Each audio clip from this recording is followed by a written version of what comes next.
Virgil, the ancient Roman poet, once wrote, "But time flies. It flies, never to be regained." I've started this morning routine, and I've had many in the past. They change and adjust and rotate. I'm really happy with where I'm at now. Basically, I wake up and I walk directly to this sauna and then the cold plunge. And in doing so, past this beautiful landscape, right? We have mountains and just desert below. It's incredible. We traded the light show in South Florida for one in Arizona. But here's the thing. Because of how I'm wired, I more often ignore this light show than admire or even notice it. I'm always thinking about the pragmatic reasons for what I'm doing. I'm up, I'm awake, because my day will be more productive if I get up early. I'm up because I need to sauna and cold plunge in order to continue working on my body. I'm up because I want to be the type of person who's up early. Good. Check, check, check. Those things are important. But the other day, I had an epiphany that almost brought me to tears. Right? It was simply look around you, notice. But just for the sake of noticing, for the sole sake of looking, of experiencing. It's certainly true that I've worked hard to get to this point, and very rarely do I think about it, right? It's always the ideal. It's always what's next. I'm immersed in the creation, and there's not enough looking back over your shoulder and being thankful for how far you've come. And thinking about that was a powerful thing. And then, a continuation of that is who knows what life will bring? Who knows how things will transform or evolve? I just might very well be in the good old days, the simple times, the beautiful times where I look back and think, man, wasn't that incredible? Think about what you had watching the sun come up over the mountains. You have to stop walking by these things like they're merely a backdrop in a Hollywood set. Actually see them. As the saying goes, be where your feet are.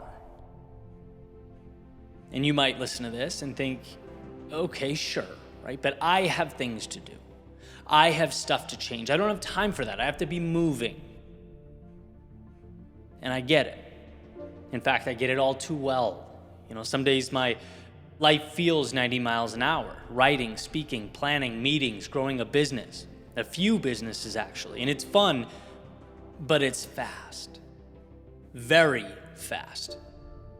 And growth isn't always fast. Sometimes growth is still. It's quiet. Sometimes the growth we need most is reflective.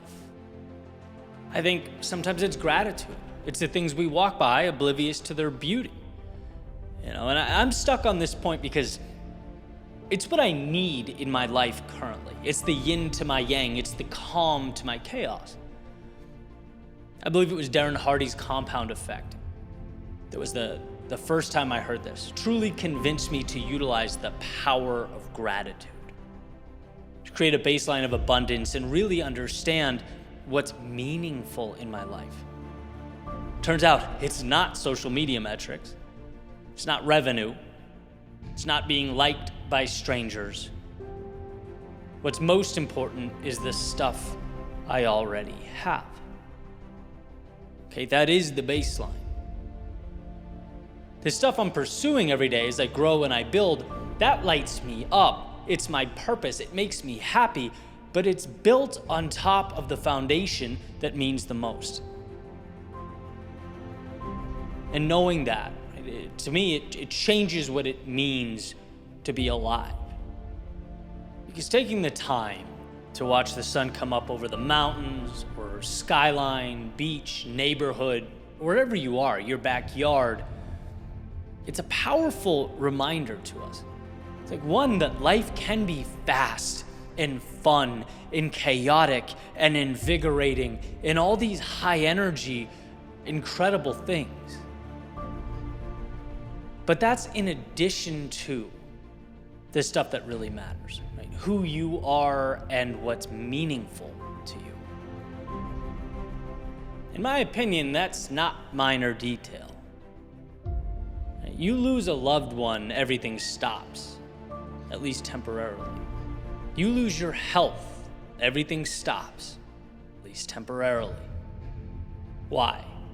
Because these things are foundational, they matter most. But just like the mountains, we have a way of taking them for granted. We walk by them, we forget to appreciate those things. Not because we don't love them or value them, but because the other stuff is so fast. The less important things grab our attention like a cat following one of those laser pointers. It just seems like the obvious thing to do. I think these reminders, when all is said and done, will mean the most because they'll prompt us to recalibrate and hold tighter and further appreciate the things that matter. The way the game is currently set up is that we take things for granted until they're taken away from us. We don't see their value until their absence creates a gap.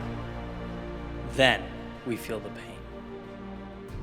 But the things we love most don't need to be camouflaged in the background of our lives until they're taken away.